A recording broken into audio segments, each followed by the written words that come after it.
All right. Everyone is seeing my screen? Yes, we are.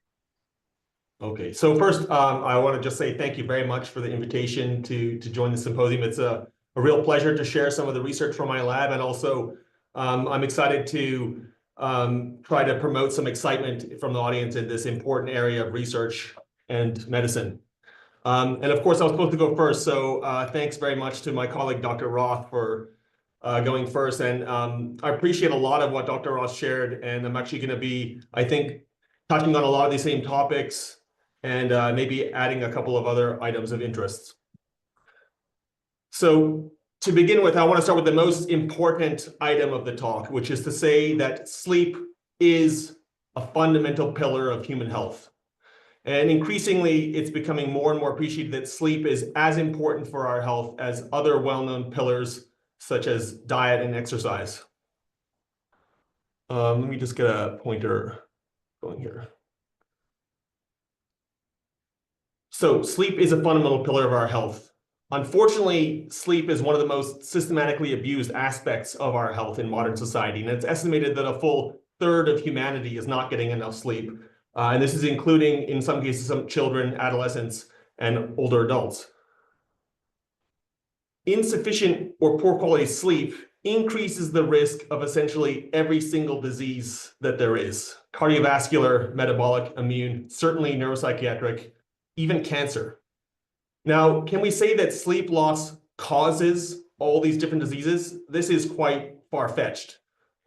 We can think about more that sleep loss is wearing away at overall health, overall resilience, and that loss of resilience is exposing people to risk for other kinds of diseases. So in this case, we can think of sleep as a very kind of general booster of health, just like exercise. Now, having said that, I do think it's the case that losing sleep actually does confer specific risks for certain kinds of diseases, particularly neuropsychiatric diseases, because we know that sleep is very important for brain health. And in particular, sleep disruptions are very problematic and common in neurodevelopmental disorders, such as autism spectrum disorder, and neurodegenerative conditions, including Alzheimer's disease. Now, as many in the audience will know, autism spectrum is often diagnosed in small young children, and Alzheimer's disease, of course, is an age-related condition. So this brings me to my next point, which is that sleep is actually a very important part of health across the entirety of the lifespan. We need sleep when we're little, we need sleep when we're older, we need sleep every day. Now, the good news of all this is that sleep-based therapy may provide an important opportunity to treat many different kinds of conditions and improve lifelong health. And I also want to highlight what Dr. Roth was saying, is that sleep therapy doesn't have to be about medications. There's many other kind of approaches that can also be beneficial. I'm going to come back to this later on. Now, let's just start with in a simple place. So I asked Google for a definition of what is sleep. And Google says that sleep is a condition of body and mind, such as that which would typically occurs for several hours every night, in which the nervous system is relatively inactive, eyes closed, postural muscles relaxed, consciousness practically suspended. Probably most folks will agree this is a pretty good definition. I particularly like how it starts off with this statement of body and mind. And this is really speaking to the benefits of sleep for our whole health, but also for our mental health and our brain health. Next, we have sleep occurs for several hours every night. Well, I'm going to tell you about research in mice and their nocturnal species. So I'd rather call this periodically throughout the day, depending on your species type. This next part is interesting. The nervous system relatively inactive. Actually, I'm just going to cross that right out because it's actually just made up. That's just not true at all. Completely false. The brain is quite active during sleep. And the last part here is particularly interesting, the real kicker here: consciousness practically suspended. Now, this is really the big question here: is why would we have this thing called sleep that makes us go unconscious when it's so obvious that being unconscious puts you at a great disadvantage? We didn't always sleep in our comfy houses and comfy beds. You know, in ancient times, we were animals scurrying about under the feet of the dinosaurs. And so when you go unconscious, you're at great risk of being stepped on, eaten, or otherwise missing out on opportunities for food and sex. And there's no way that hundreds of millions of years of animal evolution would tolerate such an obvious disadvantage unless it was absolutely required. And indeed, sleep is needed to live for both humans and animals. Now, we actually know that sleep is actually conserved across the entirety of animal kind. Mammals, birds, fishes, insects, and even this creature here, the upside-down jellyfish. In 2017, there was a paper describing sleep in this animal, and this is interesting because this creature doesn't even have a brain at all. And so this ubiquity of sleep across Noah's Ark of animal kind really suggested to scientists that sleep has a very ancient origin that probably coincided with the evolution of the very first nervous systems in the very first animals. And so this ubiquity of sleep across animal kind, including very different kinds of species, suggests that sleep likely serves a very conserved primordial function, an ancient function that is cellular or metabolic in nature. And indeed, it's been shown that sleep can even support very fundamental processes like DNA repair and protein quality control. Now, I really like this cartoon here that I borrowed from this person's thesis that I found online. And what's depicted here is that in the ancient origins of animal kind, there is the first animals that had some kind of ancient sleep function that's depicted in this blue circle here. And this ancient need for sleep is still conserved throughout species, but as animals become more involved and the nervous system becomes more complicated, additional functions are added onto sleep. And so by the time we're looking at sleep in a complicated nervous system like a mammalian species, like humans, sleep is actually performing a whole constellation of multiple beneficial functions, not just one function. For example, we know sleep is also very important for things like memory consolidation. So we can ask a very simple question: why do we sleep? And it's 2025, we still don't know the answer to this question, why do we sleep? But one reason why it's been difficult to answer this straightforward question might be that there's multiple answers. Sleep is actually performing many different functions. And for example, it's been shown that the flow of juice in our brain increases several fold when we go to sleep. As Dr. Roth mentioned here, this so-called glymphatic system. And this increase of flow of brain juice when we sleep is physically washing the brain clean, clearing away toxic metabolites that accumulate when we're awake. And so folks ask me, is this why we sleep? Well, who doesn't want a good brainwash? It sounds like a great thing, but for the upside-down jellyfish that doesn't have a brain, that's not the reason why it sleeps. So it's just one function of many.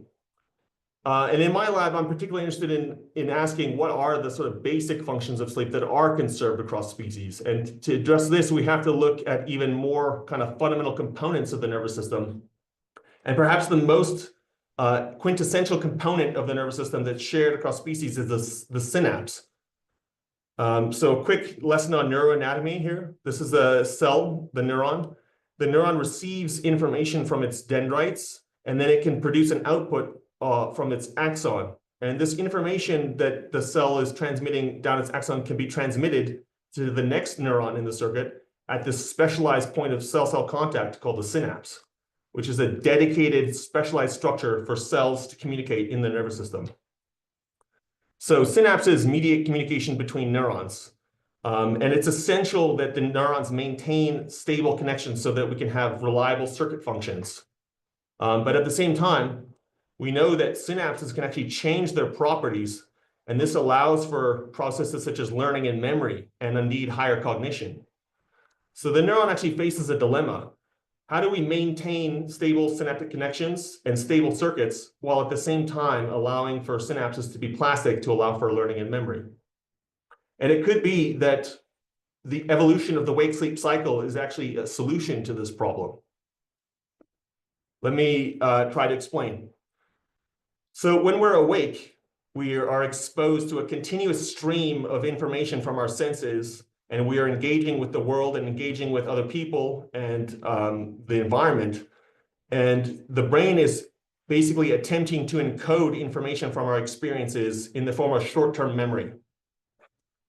For example, at the end of the day, I'm going to remember, where did I park my car this morning? And that means that the information from my activity of parking this morning is encoded in my brain somehow.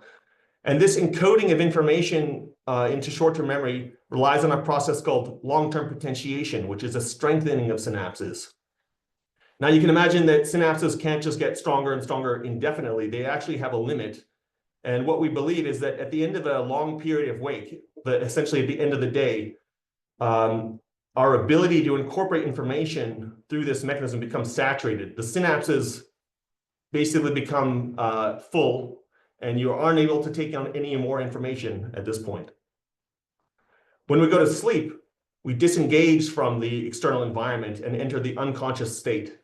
And we're no longer taking any new information from the external world. So we pause the information storing.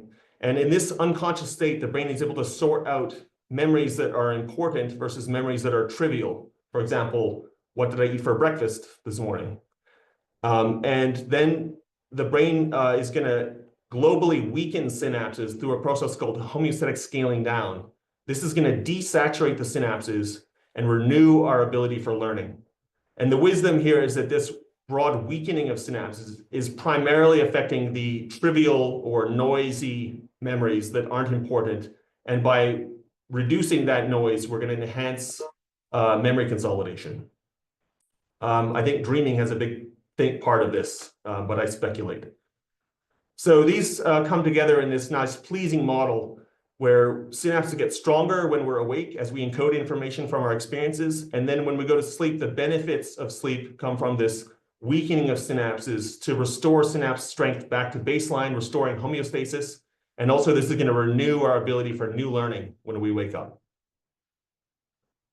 Now, you can imagine that disrupting this beneficial process is going to have very fast effects on cognitive ability. If you are unable to have this restorative process of synapses, we're going to quickly impair things like learning and memory.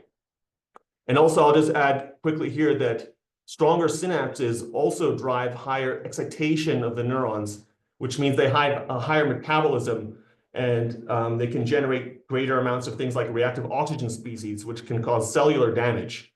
So weakening synapses is also helping the cells to recover and repair. So we can see that this process is benefiting the brain both at the cellular level and at this sort of cognitive level. Now, is that the be-all, end-all of what sleep is doing? Well, it seems maybe no. And in my lab and in a lot of the field, we're starting to ask this question: does sleep actually perform the same function throughout the lifespan?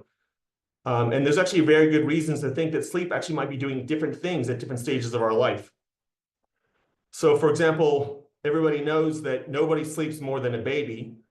And so the lifetime high of sleep is at birth. And we see this very sharp decline in sleep amount as people proceed through childhood and adolescence. And when we reach adulthood, we now are reaching a sort of 7 to 8 hours average sleep. And we also know that the composition of sleep is also very dynamic. Earlier in life, sleep has a much larger component of the so-called rapid eye movement sleep, or REM sleep. And as we transition to adulthood, we have more of sleep made up from the so-called non-REM sleep. And I've suggested to you that synapses are a major target for sleep function. We know that synapses are also very dynamic during development. So early life, we have this profound period of synaptogenesis where new synaptic connections are being made as the brain's growing. And this peaks in humans around age 2. And then through the rest of childhood and adolescence, there's this period of pruning or elimination where synapses are actually removed. And this is an important part of refining neural circuits to their adult condition. And when we transition into adulthood, the density of synapses becomes largely stable, and synapses are then maintained for most of the rest of life. And so we think that in adults, sleep is very important for maintaining synapses and maintaining cognition, whereas in development, sleep has a very important function to support this development of the brain. Now, these different functions of sleep in different life stages also suggest that there might be different vulnerabilities to losing sleep, especially associated with development. And this might be very important for developmental conditions like autism spectrum disorder. Now, that's not the main topic of today's talk, but I just want to quickly cover this to make my point. So just a few months ago, my lab actually published this paper, developing forebrain synapses are uniquely vulnerable to sleep loss. And indeed, we showed that the developing brain is more sensitive to sleep loss than adults. And we show that as animals mature into adulthood, they gain resilience to the consequences of sleep loss, in part through various adaptive mechanisms that come online with maturation. And we also, in this study, found important links between sleep loss and development and autism spectrum. So that was more to just make my point that sleep can actually do different things at different stages of the life span. Now, what about aging? So as Dr. Roth was mentioning, we actually see that declines in sleep amount and quality is an expected component of aging. And it's now believed that this decline in sleep later in life may actually be an important risk factor for developing degenerative conditions. We also see that later in life, there's a loss of synapses, which is also associated with degenerative conditions. And one idea, too, is that this resilience to sleep deprivation that comes online with maturation may actually start to wane in later life. And this loss of resilience is going to expose the brain to a greater risk to the consequences of sleep loss. And this might have important implications for conditions like Alzheimer's disease. So when we think about treating sleep issues, we really need to understand what are the functions of sleep at these different life stages. And it might be the case that we actually have to have dedicated treatment options for these different life stages. What works well for sleep in older individuals might not be what is needed to treat sleep in children, for example. So the big picture here is that if we can understand what is happening at the molecular level at synapses during sleep, and then understand how this changing of synapse function can support things like cognition, and really understand that at the mechanistic level, we may be able to develop new treatments I call next generation sleep medicines that will really work by enhancing this benefit of sleep and not just targeting sleepiness itself. And I'll come back to that at the end. But that's basically the big idea of what my lab is about. We do a lot of molecular work. We do different mouse models. So I wanted to kind of give that idea to the audience, but now I'm going to switch and focus more specifically on Alzheimer's disease. So thanks again to Dr. Roth for introducing a lot of the concepts. So I'm just going to have a very short intro of what Alzheimer's disease. I believe that this audience will have some familiarity with the condition. So it's a progressive neurodegenerative disease, as we know. Its biggest risk factor is age, and it really is a progressive condition that continues to get worse as we get older. Of course, it's associated with cognitive impairment, including memory loss. And at the cellular level, we see that the condition is also is driven in part by loss of synapses, those connections between neurons. And then later on, after the synapses are starting to be lost, the neurons themselves are starting to die. And then at this point, we start to see atrophy of the brain.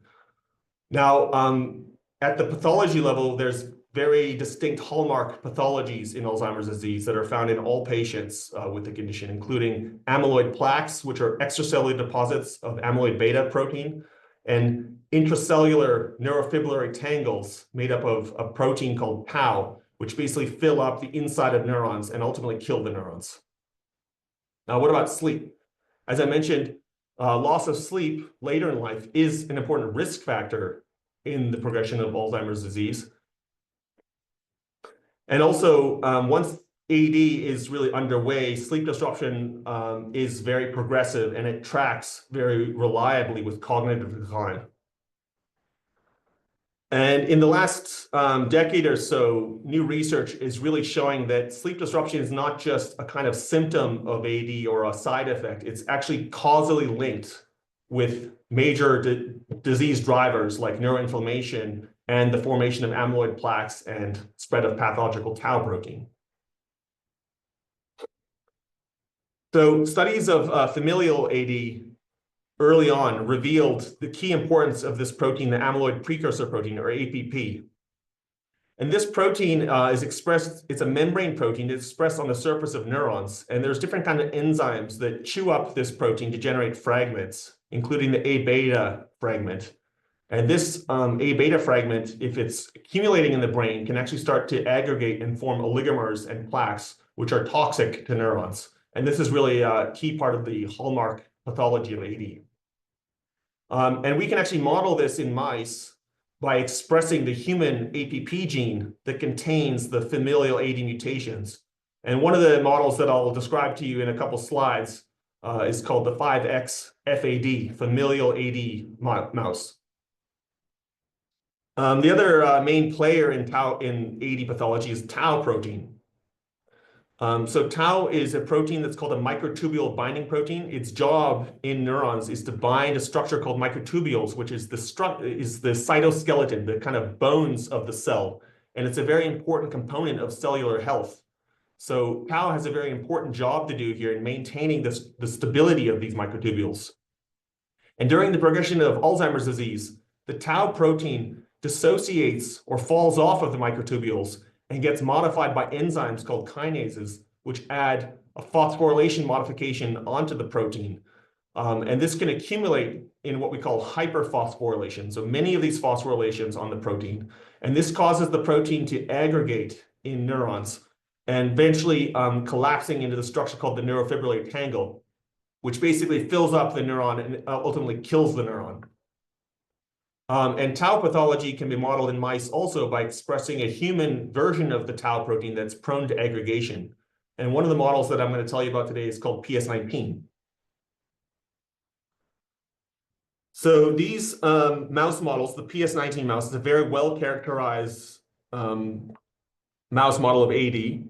And they show a lot of the kind of aspects of AD that we're interested in, like tau pathology, inflammation, neurodegeneration, and also cognitive decline. And since these are well-studied mice, we kind of know very well what their history is like.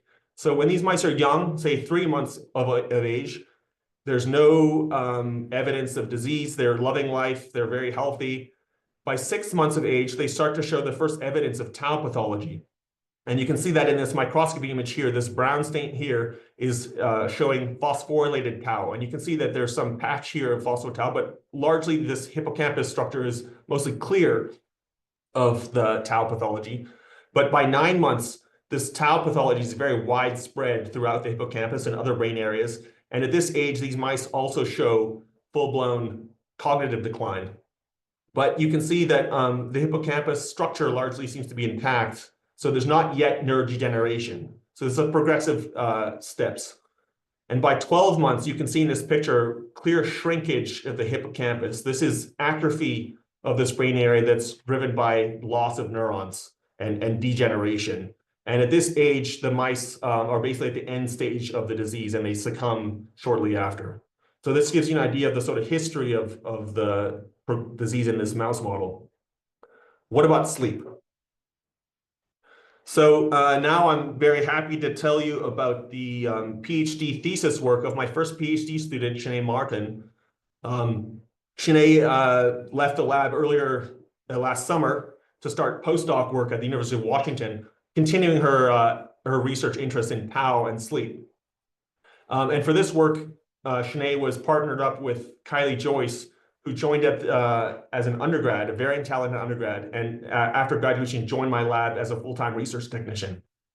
And the work that I'm going to tell you is also an important collaboration with Dr. Todd Cohen, our colleague in neurology.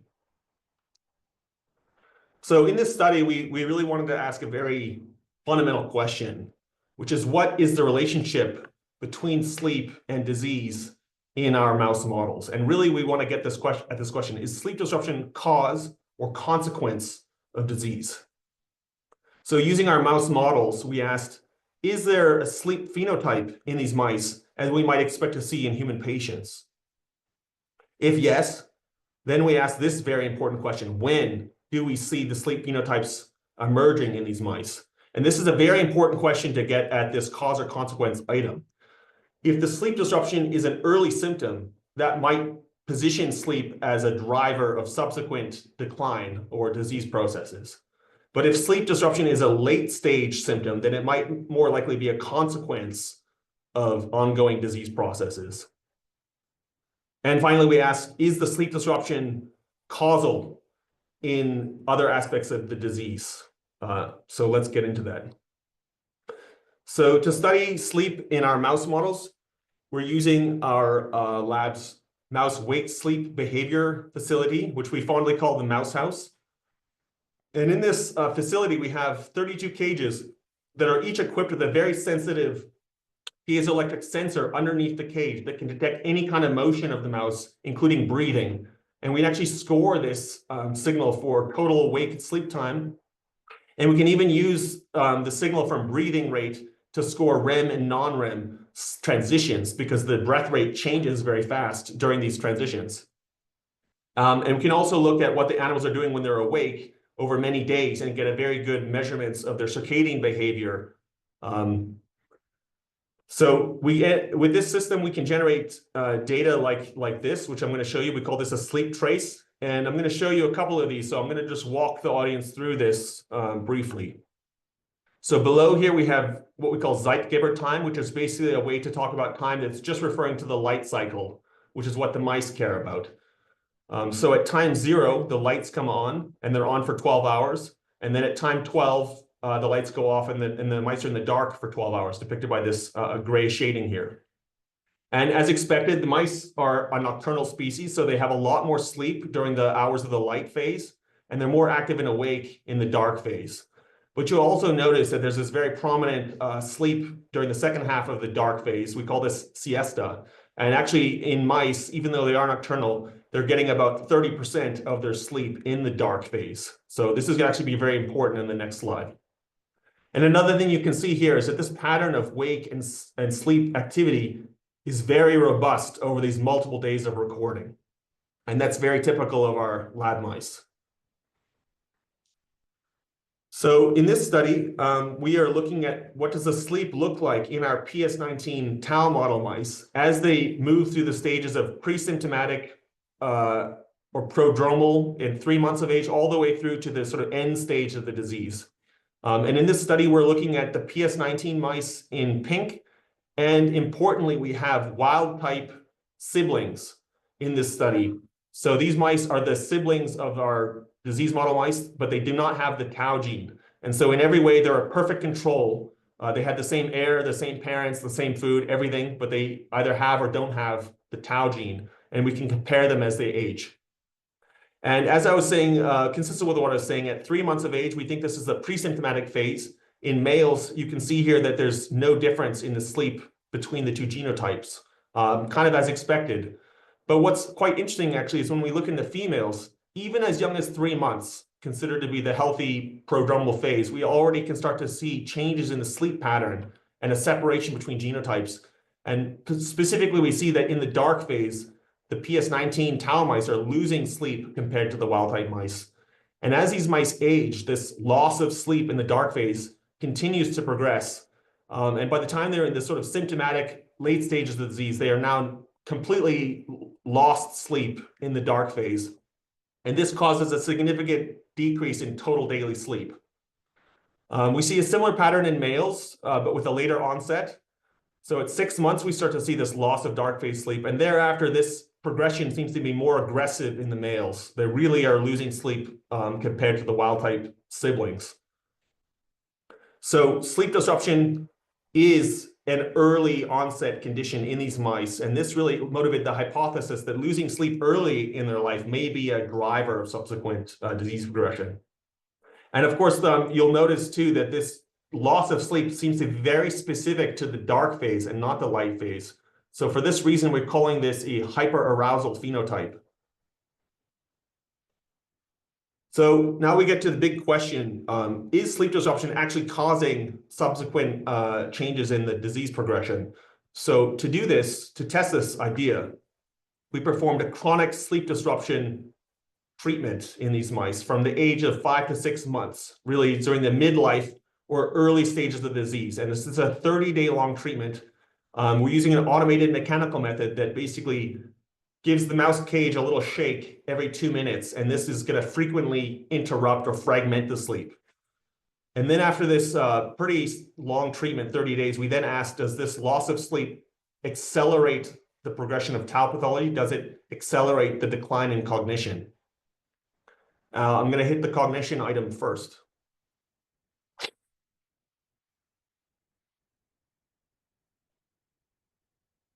So we are using a very well-established assay in this field called the Morse water maze.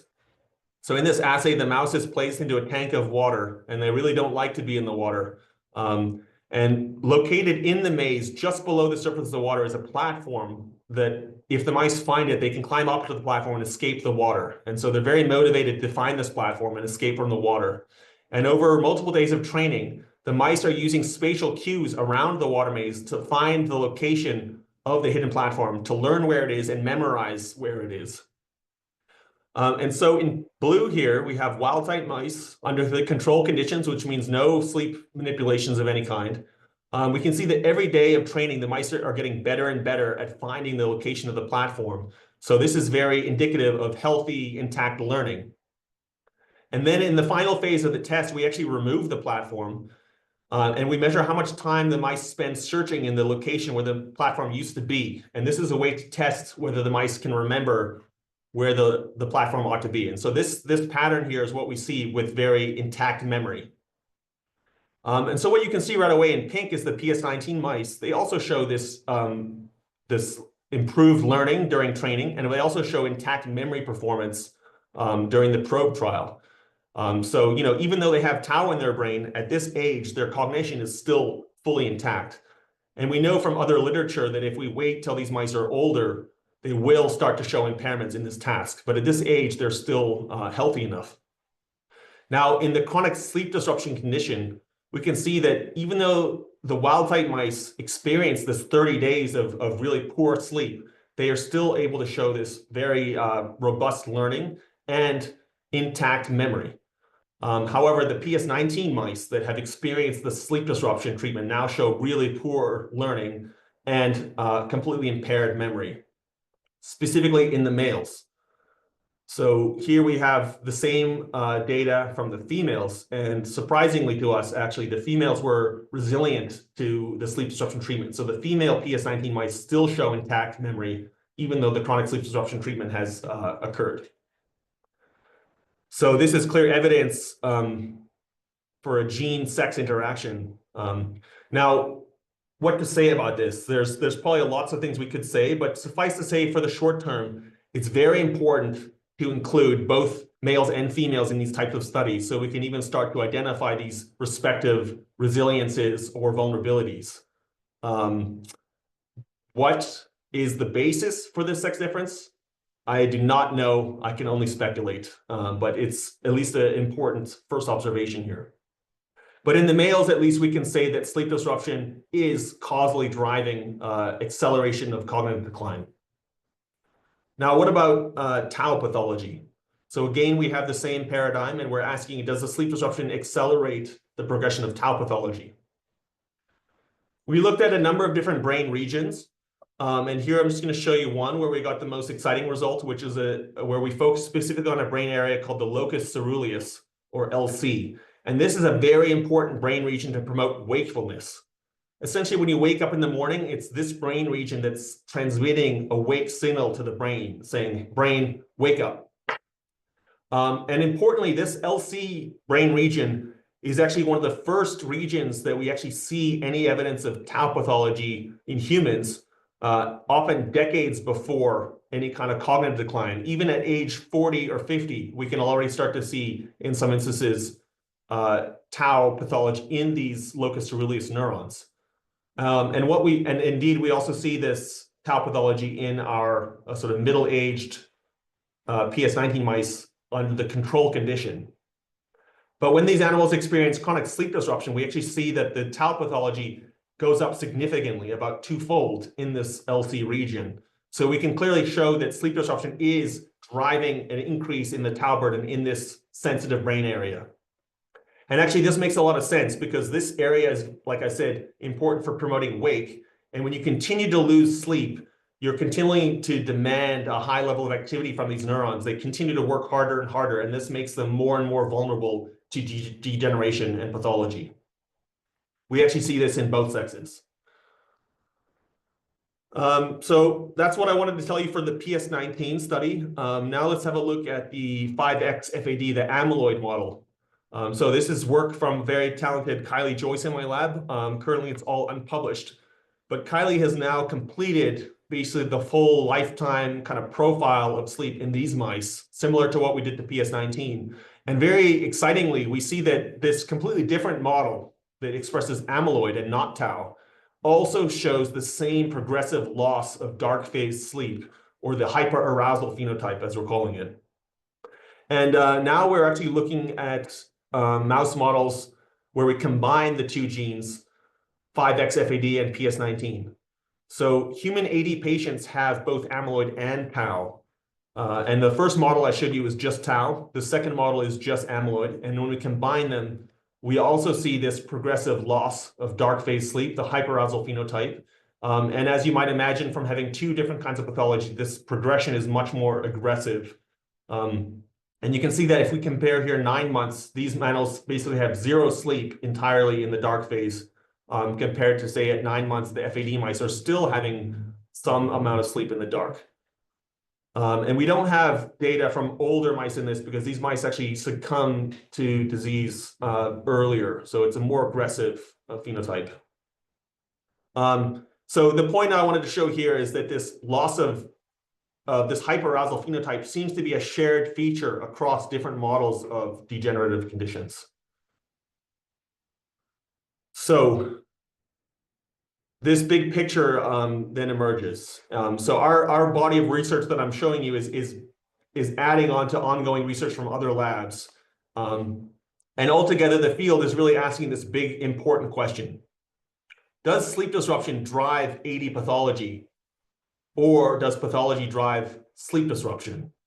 And the current state of the art to this question is yes. Sleep disruption is driving pathology. As Dr. Roth mentioned, and as I mentioned, sleep loss is driving the formation of amyloid plaques and tau tangles, directly stimulating neuroinflammation. And then damage to the nervous system from synapse loss, neurodegeneration, inflammation is also damaging the circuits that control wake and sleep. And so this ongoing disease process is further impairing sleep. And so together, these two things interact in this relationship that sort of feed forward. And it really drives this sort of vicious cycle, the continuing progression. And so what causes what starts to become less important than really just understanding this cycle. And then the thinking really needs to be, can we rescue sleep? Can we protect sleep from getting worse? And this might be a very important strategy to break this feed-forward cycle and halt or delay the progression of disease. So in the last few minutes, I want to talk more about sleep medicine, building up from what Dr. Roth is talking about. So there's been some really great advances in neuroscience over the recent years, and there's been a lot of success in mapping out different circuits of the brain that control all kinds of behaviors, including wake and sleep. And so I know it's hard to read these little schematics here, but the point is that basically researchers have identified regions of the brain that are important for promoting wake, for example, the locus coeruleus that I mentioned, and other parts of the brain that are important for promoting sleep. And we've now uncovered the circuit basis of how these different structures communicate with each other. And really it comes down to a very simple concept. The wake-promoting neurons suppress sleep.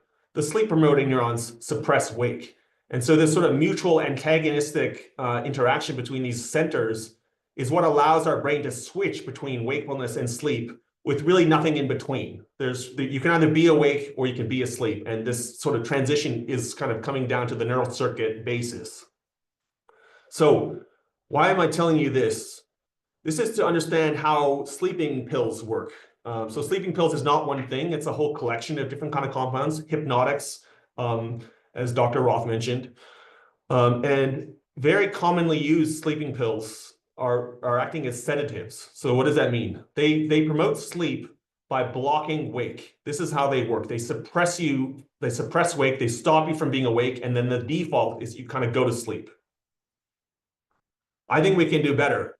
So basically the point is that these sleeping pills, as they're called, they actually do not target any aspect of restorative sleep biology. They're not targeting the sleep centers. They're not making the sleep work better. They just stop you from being awake. Now, what's the difference? Let me give you my best analogy. If I'm sitting in my car in the driveway and I want my car to go, I first have to turn the car on. And in the old days, I had to turn the key. And nowadays, you push a button. And now once the car is on, the engine is running, it's in a permissive state to go. The car is now able to go if I then switch into drive and hit the gas. But just turning on the key is not enough to make the car go. And this is basically the current state of sleep medicine, that we can put the brain to sleep or favor the brain to go to sleep, but we don't have any medicine that actually makes the sleep go or make the sleep work better. And this is important because the current medicines that we have, they're not suitable for use in children for treating sleep disruption in, say, autism spectrum disorder. And there's actually evidence, as Dr. Roth mentioned, that long-term use of the commonly used sleeping pills increases the risk of dementia. We can't really say it's causal, but it's still, the association there is quite troubling. Now, I wish I had a solution to this. I don't have one in my pocket right now, but the idea is that we really need to do better for sleep medicine. I want to see a next generation of sleep medicine that doesn't just suppress wake, but actually enhances the benefits of sleep, perhaps by targeting these restorative synaptic processes, the very fundamental component of sleep that's so ubiquitous across animal kind. Can we understand how this works and develop medicines to enhance this process? That's really the kind of big goal that I'm after, and a lot of the field also. So one more slide of data, just to kind of give a little bit of a roadmap of how this might look, of how we might end up in this place of the next generation sleep medicine. So this is a piece of data from a paper that I published when I was a postdoc. And in this study, we used a technique called unbiased proteomics to basically measure all the different proteins at synapses during the wake-sleep cycle and see which proteins are sort of dynamic throughout the wake-sleep cycle that are enriched at synapses during wake or enriched at synapses during sleep. And one takeaway from that is that there's hundreds of proteins that are regulated at synapses. So it's a very complex picture here. But one of the enzymes that we were particularly excited about is an enzyme called Fa, which is enriched in the synapses during wake, and then it's removed from synapses when we go to sleep. And the job of this enzyme is to degrade a chemical in the brain called endocannabinoids, specifically a chemical called anandamide. So when Fa levels go down during sleep, we expect that anandamide levels might go up. And indeed, in a subsequent study that we published in my lab in 2022, we used a method called targeted lipidomics to show that indeed anandamide levels in synapses do go up when we go to sleep. We then went on to show that anandamide plays an important role in reducing neural hyperexcitation in cell culture. These are neurons that are just growing in a dish. So very reduced system where we could study the mechanisms here. And we think that this role that anandamide plays in reducing hyperexcitation is actually part of the beneficial functions of sleep that we're modeling in our cells. Very excitingly, based on all this evidence that we've accumulated, we decided to try the Fa inhibitor drug to pharmacologically increase anandamide in animals. And we found that this treatment is actually able to rescue the hyperarousal phenotype in our PS1980 model mice. So this is obviously very exciting. We can recover this sleep loss acutely in our AD model mice. And the goal here is that if we can sustain this type of treatment over a long period, we might be able to protect these mice from getting cognitive decline. So that's obviously an exciting idea, but it's still early days for that research. So have we solved the problem? Is this the big winner here? I think it's very premature to say so. And actually, I think that we're going to need more of this type of research to actually get multiple different kind of targets that we can hit with pharmacology. Because like I said, we're probably not going to have one medicine that's going to treat all sleep issues for all disease contexts across the lifespan. We are going to need dedicated medicines for children, for older individuals, and in different disease contexts, and maybe even for different, for the males and females. So to summarize, declines in sleep are an expected part of aging. It's like hair going gray, it just happens. But this loss of sleep puts us at risk for degenerative conditions. And sleep disruption in the form of hyperarousal is an early onset condition in our mouse models, and it's progressive, and it precedes cognitive decline. And what we also showed is that sleep disruption is a causal driver of cognitive decline and AD pathology in our mouse models. From all this, we think that sleep really offers a very attractive therapeutic target to enhance resilience and protect from decline. And we think that there's a lot of room for next generation medicines to really get the full benefits of sleep beyond what we currently have available in the medicine cabinet. So with that, I want to say thank you to all the folks in my lab, very hardworking, talented folks. Thanks to our funding agencies. We receive funding for our autism work from Simons Foundation and from the National Institute of Mental Health. And our work on Alzheimer's disease is funded from the National Institute of Aging. And I also want to say thank you to all of our collaborators. So I have one more message for the audience to really cement this message to take care of your sleep, treat the sleep well. And here is my takeaway message. If anybody remembers anything, it can be this one message here. Thank you very much. I'm happy to take questions, and I'd love to have to share the question and answer period with Dr. Roth too, in case there's some more clinical questions. Thank you so much, Dr. Diering. That was amazing. The research that you've done and what you found, I think everybody is just sitting here kind of taking it all in, but wow, the potential is great. I appreciate it. I'm glad to build up some excitement. And I mean, I can definitely say that this is a very active area of research. There's a lot of great science being done, and there's still some big questions to be addressed. Yeah, definitely. I have, Dr. Roth, do you have questions? Good.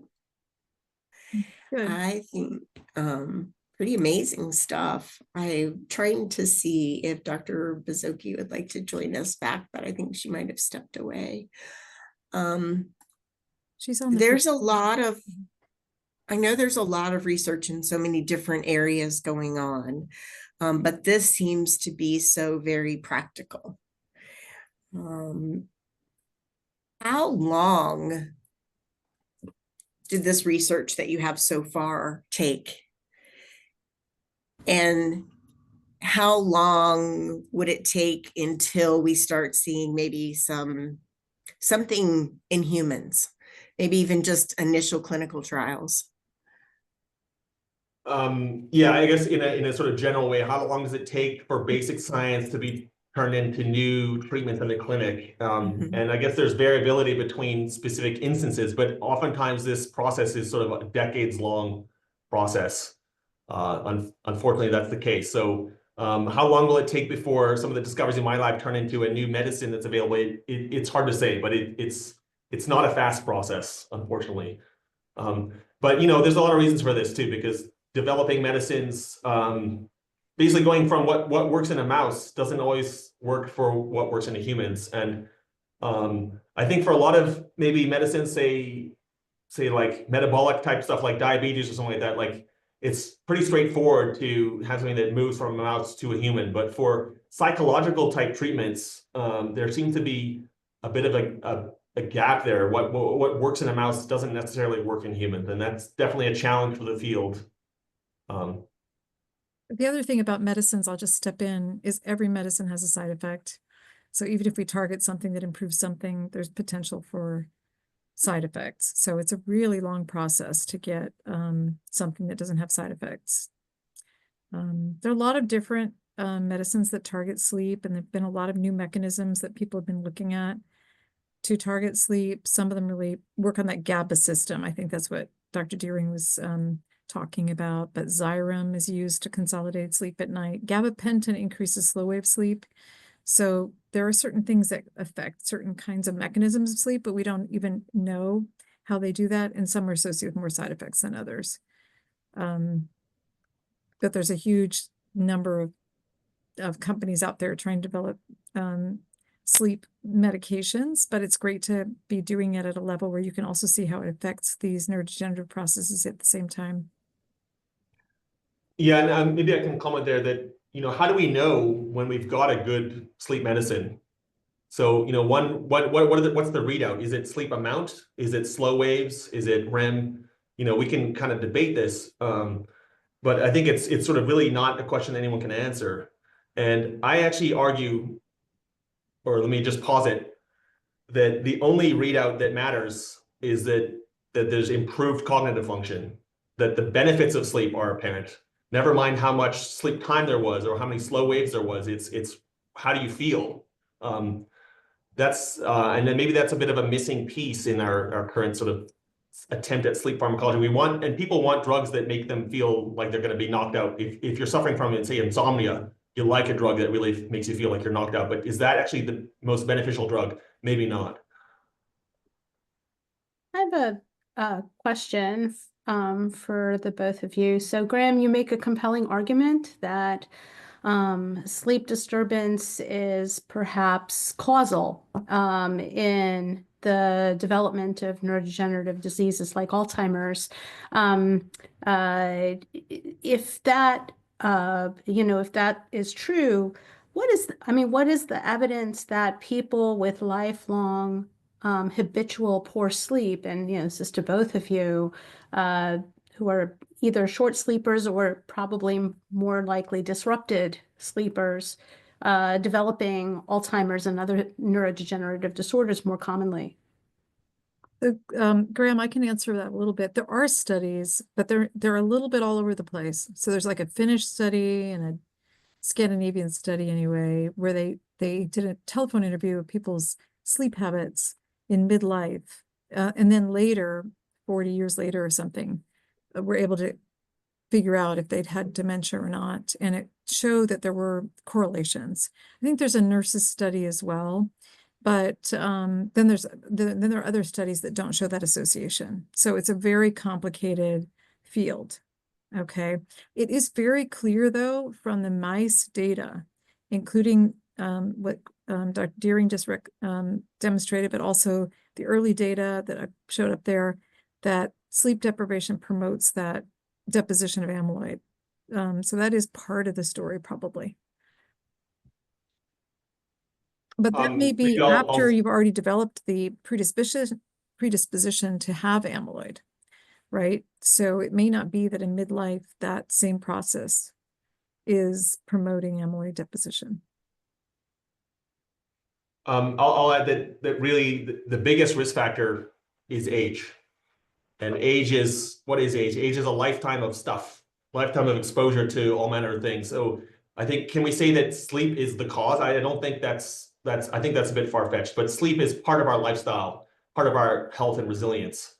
So I think we kind of have to simultaneously think of what is sleep doing more generally for health, and then more specifically, what is happening with lost sleep. So I don't know that we can say that losing sleep causes AD, but maybe there's other causes, including genetics. But once this kind of process is unfolding, sleep is a very important part of how that progresses. So are we going to cure Alzheimer's by protecting sleep? I don't know that we can say so, but it might be still very important to slow down or halt or protect the whatever functions can be protected. Yeah. And actually, I just want to mention too that, what are the associations with sleep and decline? So things like shift work, those do increase risk. Insomnia does increase risk. But there's actually a very kind of small population of people that's very interesting called familial short sleepers. And this is sort of a trait that's in some families. It's quite rare, but these individuals habitually will sleep 4 or 5 hours a night for their whole life. And it's passed on to their, to generations. And it seems that these individuals actually seem to have no negative side effects from this loss of sleep, this like half dose of sleep. So it's quite curious. We're starting to actually identify some of the mutations in these families, and identify the mechanisms that might actually protect against this sort of habitual short sleep. So that doesn't answer any questions right away, but it's an exciting kind of area of research that might, reveal more about vulnerabilities and resiliences.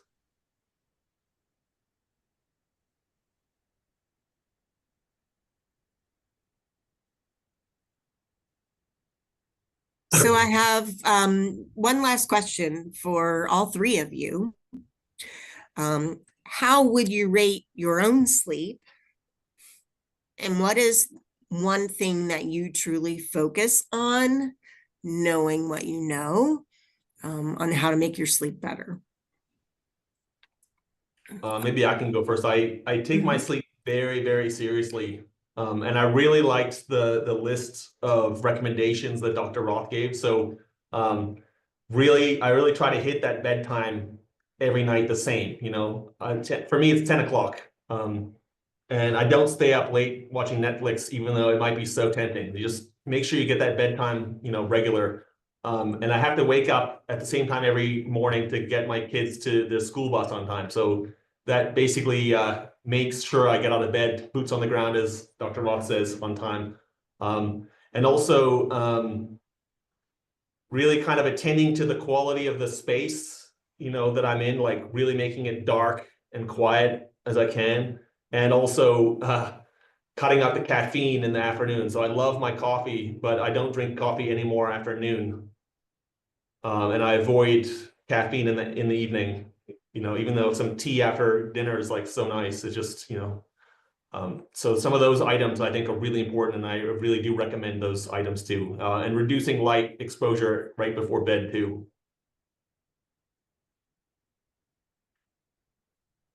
How would I rate my sleep? I'd call it 6 out of 10. Maybe I have a lot of empathy for people who are poor sleepers because I'm not a great sleeper. But I think one of the things I emphasize that everybody is different. Sleep is very different in different people, physiologically and genetically.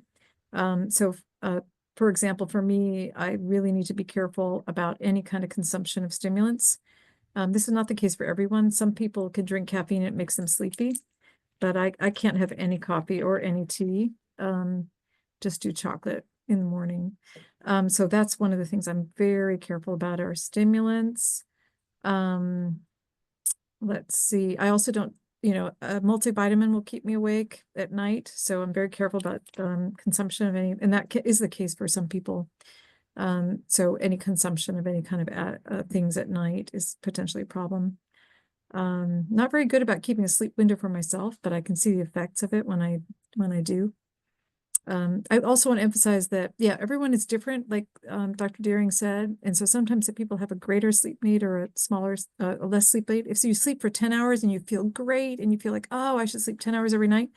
If you try to go to bed at that same time the next night, you may not sleep very well. So you need to find that snug sleep window where you're not getting too much sleep at night to have a regular sleep pattern, and don't feel like you have to go to bed at a certain time. Just make sure that you don't go to bed. You get up by a certain time is really more important, and that you wait to go to sleep until a certain time. Dr. Bozoki, how about you? I'm quite fortunate. Having children cured me of my insomnia. So, for the last 25 years or so, I've not really had any problems sleeping through the night. And I'm one of those folks who definitely needs their 8 hours or I don't feel fully functional. I'm also a night owl. So, going to sleep before 11 doesn't happen. And then I, force myself out of bed in the morning to get going. But I don't do anything special, and I can drink coffee into the evening, thanks to the genetics of my parents, who, bless their hearts, into their 80s, had an espresso with dinner or after dinner, and it just helped, So we're all different. Somebody asked about the drawbacks of melatonin. Should we address that or just let that? I was just going to say there are side effects of melatonin, and that's constipation and headaches in some people, and occasionally mood problems. So like everything you take in has an effect. Typically it's tolerated well, but of course with everything you want to use the lowest dose you'd need. Too often with things that are less regulated like that, you can go to the store and you get something that's 10 milligrams, 15 milligrams, and more feels like better, but less is always better. And particularly in kids, people get way too high doses. There was a presentation at the sleep meeting last year showing that the cream that was it Dr. Teal or somebody's cream that was supposed to be a melatonin cream actually led to kids having 23 milligram doses of this medication in their system. So it's not benign. Yeah, and you have to watch, you know, you don't always know what you're getting with these medicines that are less regulated. I'd like to add a little bit to that. So one of the things we want to think about is what is melatonin actually doing? And it's sort of advertised as sort of the natural way to go to sleep because it's a hormone that's already being released in our bodies. But I think there's kind of a misconception that it's a sleep chemical, and it's not. It does not directly stimulate sleep. It's part of the body's circadian rhythm, circadian clock. So what it's doing is to help to synchronize those clocks. Like Dr. Roth was saying, each cell in the body has a clock, but they all have to be coordinated. And partly how this is coordinated is through the rise and fall of circulating hormones that are in the blood, and that's transmitting the time of day information throughout the body. So taking melatonin is really a way to kind of enhance the robustness of the daily rhythm.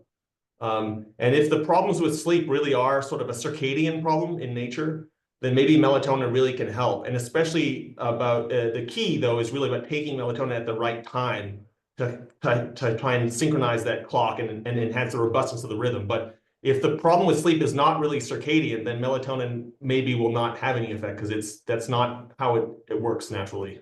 I think this is kind of a misconception. That's two things though to that. It's that it has 3 different effects in people. So even though theoretically it's a dusk hormone and it triggers the circadian rhythm cycle in dusk, in fact, in practice, there are sort of 3 different effects that melatonin can have that are not understood. Just like every medicine can have sort of random effects when you start using them and side effects. So I agree with you, Dr. Diering, that one use of it is for circadian rhythm regulation. But it's also used for REM behavior disorder, as people know, that has nothing to do with circadian rhythm regulation. And we don't know exactly the mechanism of that.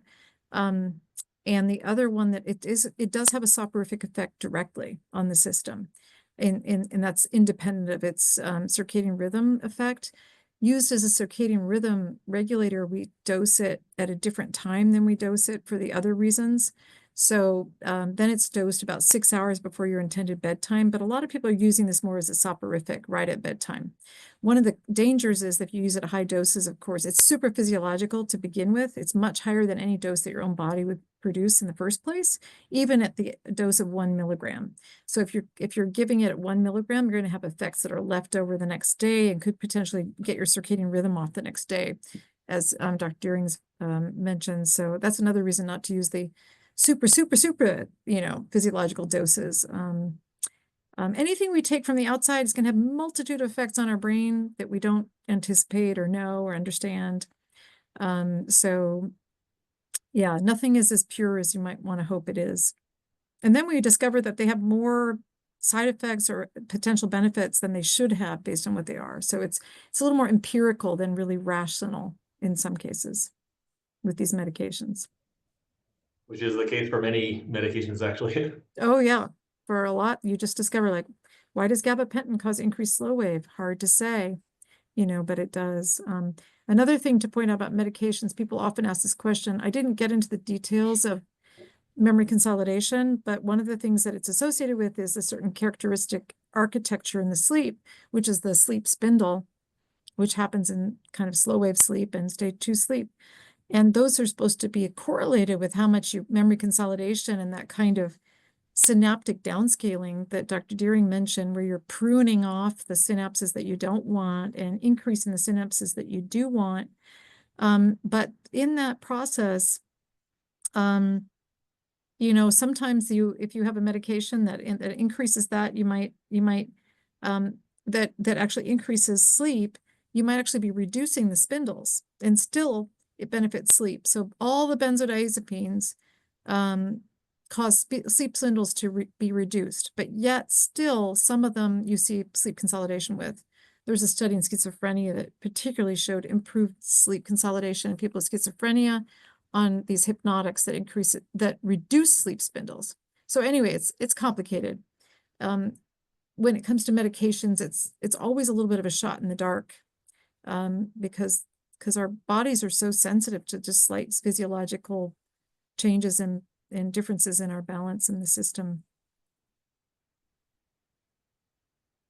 I've learned so much today. Thank you both so very much.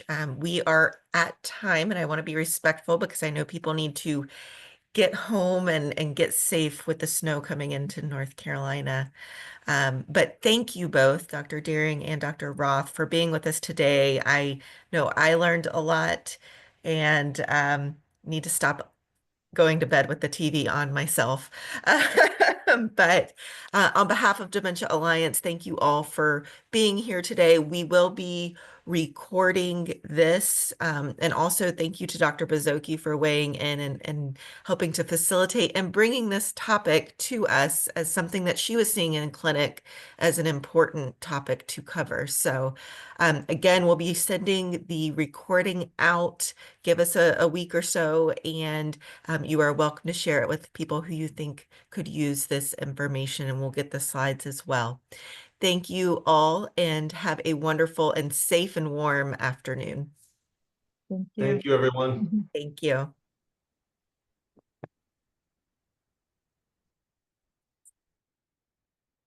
Thanks, Graham. It was nice to hear your presentation. Likewise. Happy Friday. You too.